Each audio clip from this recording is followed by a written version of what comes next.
Tercer bloque de silogismo. Tenías una pregunta pendiente, Sí, ¿te la repito o retomás? No, retomo. Estábamos hablando de cómo serían las características de esta nueva democracia popular que planteaba Perón, este proceso de autodeterminación política que intentó poner en marcha con su comunidad organizada. Habíamos descrito un poco el sentido de lo que es la unidad conceptual del peronismo, que permite, digamos, ordenar una discusión comunitaria sin que entre en un caos, digamos. El planteo de Perón, nosotros tuvimos el ejemplo de las asambleas en Buenos Aires, ¿no? Cuando no hay una unidad conceptual en un proceso autodeterminante, todo termina en diversidades sin solución, ¿no? La experiencia de las asambleas, lejos de haber una unidad, hubo una falta absoluta de unidad, porque había un grupo de compañeros que estaban muy colgados de ideas anarcoides. Yo estaba en la asamblea de Villa del Parque y había un pibe que no le llegaba bien agua al tanque, que fue a la asamblea mayor que había en Parque Centenario a plantear como gran propuesta de la disolución del Senado, la gran propuesta revolucionaria. Y otros eran partidos trotskistas, y cuando vos estás influenciado por ese tipo de teorías no vas a ninguna parte. Lo primero que habría que decir es que lo primero que hay que hacer para poner en marcha un proceso de autodeterminación es creer en el hombre y no en una ideología preestablecida. Esto es lo que decía Perón. Perón dice, no, el peronismo parte de la idea de recuperar la fe en el hombre como eje, digamos, de una construcción posible, no un camino preelaborado, ¿no? Este es el gran cambio. Por eso Perón habla como Fukuyama del fin de las ideologías, pero en otro sentido. Perón dice, no, en realidad las ideologías de ahora en más van a ser una construcción común. Por eso no hay un camino preelaborado que nosotros podamos definir, porque eso también le pasa al peronismo. Mucha gente te dice, bueno, pero ustedes cómo van a resolver tal tema, y ustedes cómo van a resolver el otro problema, como diciéndote cómo es tu solución. Y el planteo del peronismo es, mira, yo ordeno a la comunidad para que solucione su problema. Básicamente es eso. Te puedo hablar, sí, de lo que hicimos hasta hoy, porque nosotros tenemos 70 años de historia y 2 gobiernos de Perón y ahora de Néstor y Cristina. Entonces, en esa sumatoria sí te puedo decir... 3 gobiernos de Perón. 3 gobiernos de Perón, 2 grandes y uno muy pequeño, y después Néstor y Cristina. Y en ese desarrollo histórico sí yo te puedo, con ejemplos, demostrarte lo que vamos construyendo. Pero ninguna de esas experiencias puede proyectarse, digamos, sintetizarlas en una ideología y decir, bueno, el camino es a partir de este otro y todo va a solucionarse de la misma forma, porque eso no es peronista. En realidad el peronista lo que hace es, y esto es interesante, yo cuando fui a ver la tumba de Perón de grande, hace pocos años, yo no la conocía, ¿En San Vicente? En San Vicente, es muy lindo, el que quiera ir yo lo recomiendo, es muy lindo paseo. Sí, pero siempre y cuando no lo estén trasladando a Perón, porque ese día se dispararon unas cuantas balas, como para decir que Perón no era un muerto político. El peronismo es complicado. Tiene esas cosas. El peronismo es complicado. Entonces cuando yo me acercaba a la tumba de Perón, yo decía, bueno, seguramente en la lápida van a estar las 3 banderas o las 20 verdades. Bueno, nos acercamos a la lápida y yo vi un montón de cosas que no conocía. Lealtad, solidaridad, humildad, me acuerdo de algunas. Empecé a investigar, digo, ¿qué es esto? Y en realidad el basamento identitario del peronismo arranca de la convicción que el pueblo, y por eso somos populares, no populistas, somos populares. Pero ojo que la palabra populista se usa como adjetivo, si vos lo pones en boca de un escriba de la nación es un adjetivo, y si vos lo pones en las palabras de Ernesto Laclau es un sustantivo que tiene un contenido, no me parece ajeno al peronismo. Pero para que no haya yo lo pongo siempre, yo digo popular para no entrar en esa discusión de si es un populismo bueno, un populismo malo, sino que yo lo hago más sencillo, porque en realidad, y esto está en el libro Filosofía Peronista, en la parte de la ética, Perón dice que en realidad el basamento moral de la identidad del peronismo subyace, o sea, se sostiene con algo que el peronismo sintetizó en las virtudes populares, que son 8. Que provienen, y acá entra el tema de la filosofía cristiana, no religiosa, sino la filosofía cristiana, porque lo que dice el peronismo es que esas virtudes nosotros no tenemos nada que ver. Esas virtudes fueron puestas por el cristianismo hace 2000 años y que se han mantenido en un estado, digamos, de inocencia, si vos querés, en los sectores más humildes de la población, esperando el momento para poder que las instituciones le puedan permitir potenciarlas en una construcción de poder donde esas virtudes encuentren un camino de construcción de una nueva realidad, ¿no? Entonces nosotros somos populares porque tenemos esa convicción. Y esa convicción se contrapone, porque es una lucha ética, contra otra cosa que también fue sistematizada por el peronismo, que son los vicios de la oligarquía, que el principal de ellos es el egoísmo. Entonces, como vemos ahí, ese es el basamento de nuestra identidad real, que después, llevado a la realidad, cuando hace historia, toma la forma de las tres banderas con el ejercicio que es una síntesis, una interpretación de Perón. Entonces, a partir de ahí es peronista. Por eso yo digo, el peronismo es un proceso autodeterminante. O sea que yo, cuando invito a un compañero a venir al peronismo, le digo, mira, vos podés sumarte a este intento de transformación de nuestra nación. Vos podés venir acá y hacer lo que quieras y lo que puedas. Lo único que te pedimos es que respetes estos principios básicos que a nosotros nos han demostrado que si vos los cumplís, hagas lo que hagas, la direccionalidad del proceso va a ser anticolonialista. O sea que la doctrina, esa unidad conceptual, es una especie de cauce, que digamos que contiene una cosa viva, que como todo, como si fuera un río, digamos, pero el río tiene corrientes distintas, corrientes que van al medio, son más rápidas, los costados son más lentas, hay remolinos. Sin embargo, el cauce de un río tiene una direccionalidad clara, y vos sabés dónde va a desembocar. Esa direccionalidad es el anticolonialismo, y eso es lo que garantiza de alguna forma la doctrina peronista. Entonces, la autodeterminación planteada por Perón tiene esta forma, ¿no?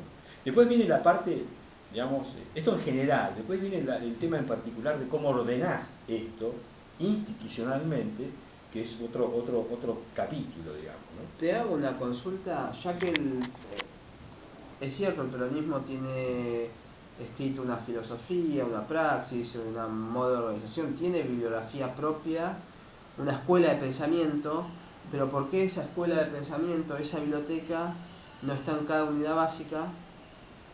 Y vos podés formar a los cuadros desde adolescentes y jóvenes, y en un debate con un tipo de izquierda que está más formado en ese aspecto, puede hasta derrotarlo, o no sé. Te quedaste en los 80, o sea, un tipo de izquierda ahora no está más, un joven militante de izquierda no está mejor formado que un cuadro peronista de la actualidad.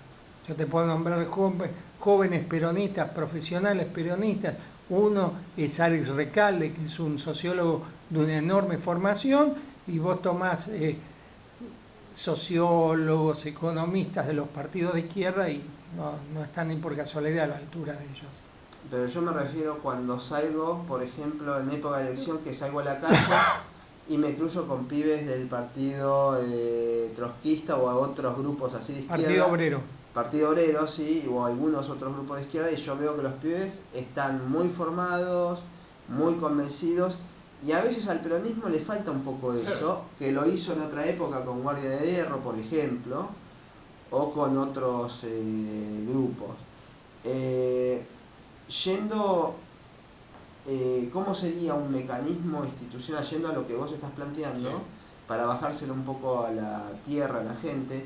¿Cómo sería el mecanismo institucional que recoja esa filosofía, ese pensamiento y lo lleve a la práctica? Correcto.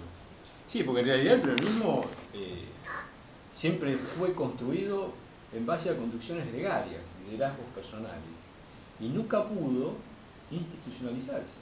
Entonces, lógicamente, esto que hablas vos de la capacidad de los dirigentes tiene que ver con eso, que los dirigentes no saben todavía, y lo puedo decir, no saben todavía, creo yo, humildemente, por eso digo, esto es una opinión de un militante.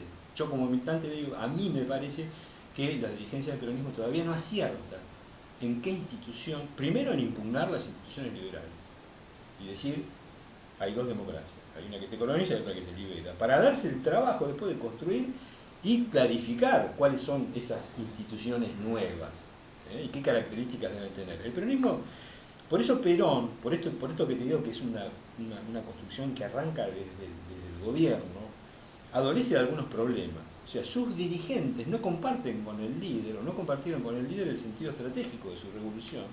Por lo tanto, digamos, lo acompañaban coyunturalmente, ¿no? Y cada vez que la historia imponía un giro, Perón giraba con sus trabajadores y los dirigentes seguían de largo. Ahí te quiero Entonces, hacer... había que corregir. La primera gran crisis de este tipo es el 17 de octubre. El 17 de octubre es la primera crisis donde en realidad el principal enemigo de Perón no son sus enemigos clásicos, que lo va a tener toda la vida, sino los que dan vuelta a la balanza son las dudas de sus propios compañeros y de los propios dirigentes gremiales del peronismo, que, me recuerdo, estaban proclamando una huelga para el 18 de octubre y sin nombrar a Perón, para tener una idea. Y es el pueblo que va a rescatar a Perón, a los trabajadores, y esa crisis de los dirigentes se va a mantener, y no hay un solo 17 de octubre, sino que hay varios 17 de octubre, justamente porque la dirigencia de alguna forma no logra resolver el tema institucional. Y es importante en el sentido siguiente: la comunidad puede madurar en ese diálogo entre su Estado, el gobierno y el pueblo, ¿verdad? Hay una maduración ahí permanente, pero también debe crecer en función de su dirigencia, y los dirigentes crecen cuando encuentran las instituciones correctas, en armonía con ese objetivo que plantea la revolución. El peronismo desarrolló grandes organizaciones sociales. Podríamos decir que hay una etapa que termina prácticamente con la muerte de Eva, donde se produce una gran organización social. La fundamental de ellas es el gremialismo. El peronismo arranca el 17 de octubre, o a partir del 43, con una situación gremial muy débil, muy endeble, de 300, 400.000 afiliados, con 3 centrales peleadas entre sí, y termina, digamos, en el año 52 con una central obrera unificada y cerca de más de millones de afiliados. Entonces podemos decir que hay una gran organización social. Pero entonces, bueno, ¿qué pasó? Porque hay una maduración también dirigencial, sí, correcto, también hay una maduración dirigencial. Lo que pasa es que hubo un desarrollo siempre dentro de la institucionalidad liberal, y se desarrolló hasta un límite. ¿Cuál fue el límite? Digamos, el liberalismo, por ejemplo, en el tema gremial, dice: bueno, yo me voy a organizar para defender al gremio. Va a tratar de que no te organices, si puede. Ahora, si te organizás y no hay más remedio que aceptarlo, te va a imponer una condición: que solamente discutas el problema del salario. O sea que lo que hace el liberalismo en general con el tema de las organizaciones sociales es tratar de imponerle la defensa sectorial o profesional de un sector. De esa forma desarticula el sentido solidario de la asociación y le saca su mística. Y vos fíjate que el desarrollo que provocó el peronismo llegó hasta ese punto, coincide también con la muerte de Evita, y con el segundo 17 de octubre, hablo del segundo 17 de octubre, que fue una corrección que hace Perón con el famoso cabildo abierto, y que a partir de ahí comienza un proceso de burocratización de la revolución. ¿En qué aspecto? En el aspecto justamente institucional. Perón no logra transformar ese crecimiento que se había dado institucional en una dinámica que siga evolucionando y creciendo.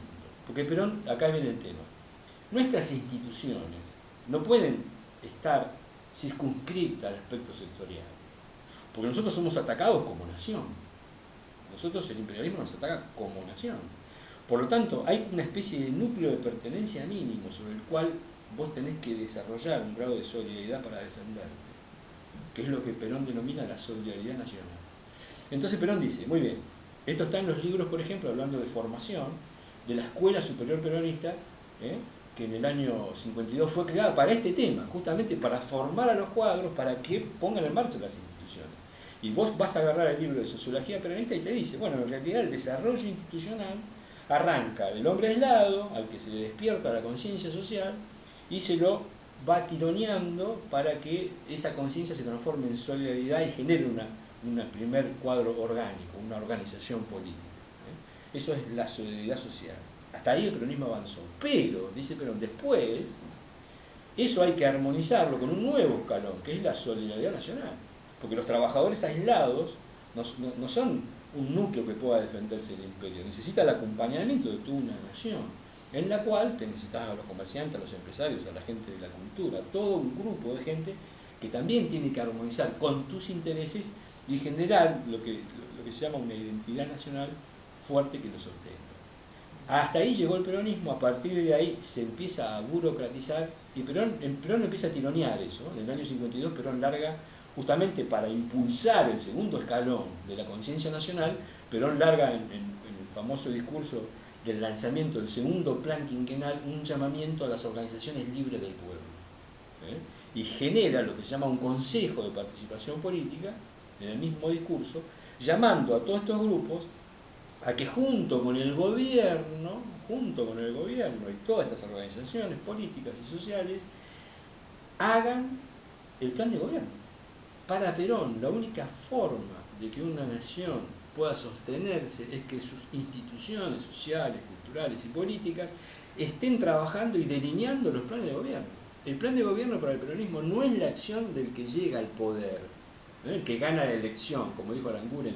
Si quieren cambiar el tema económico, primero ganan la elección y después cámbienlo. Bueno, ese es un concepto liberal que nosotros no vivimos. Y después cuando el gas natural comprimido salga igual que la nafta, los votantes pro que manejan taxi, cuando no se pueden sentar, hay que decirle, indudablemente es la hemorroides pro, la que no te deja sentarte. Ahora te voy a hacer una pregunta, pero la vas a contestar después del corte. Va a ser una pregunta, creo yo, bastante picante. ¿No hay virtud más proclamada por el peronismo y también menos practicada que la lealtad? Ese es el problema que para mí vos lo aludiste cuando hablaste de la relación entre Perón y los dirigentes. No nació el 17 de octubre del 45 porque el 17 de octubre del 45 es la fecha de nacimiento del peronismo. Y cuando nace un bebé, todos lo quieren. O sea, me parece que la discusión va a empezar, si es que no empezó un poco antes de esto, cuando se discutía la posible candidatura de Eva a la vicepresidenta, pero donde se va a notar claramente el problema va a ser en el día del bombardeo, el 16 de junio de 1955, donde se sospechaba que el vicepresidente estaba conspirando contra Perón, donde había varios funcionarios que por un lado proclamaban lealtad a Perón y por debajo del poncho estaban afilando el cuchillo, y donde seguramente el dato vos lo tenés, uno de los capitanes de navío que estaban cerca de Perón simulándose solidaridad se llamaba Emilio Eduardo Macera, y fue el propio Perón el que lo colocó como comandante jefe de la Marina 18 años después. Entonces, la pregunta es, ¿será producto de la casualidad o es el hecho de la tremenda potencia y figuración del liderazgo de Perón lo que no permitía la transmisión hacia la dirigencia de las ideas y que redundaba en falta de lealtad? Porque yo no tengo ninguna duda que hasta el último día de su vida Perón gozó de la lealtad del pueblo, pero no de los dirigentes. Yo ahora me vienen a la memoria las imágenes del entierro de Perón. ¿Te acordás que tenemos más o menos la misma edad? ¿Te acordás que el cielo lloró durante 4 días y cuando se lo llevaron a Perón lloraba? Había un soldado que lloraba cuando estaba apostado frente al paso del carro. Está fuera de discusión que el pueblo fue leal hasta el último día de su vida. Pero la falta de lealtad no será un modo de enmascarar la falta de mecanismo de transmisión del liderazgo de Perón hacia su dirigencia. Esa es la pregunta para que me vas a contestar después de la pausa, que vamos a debatirla.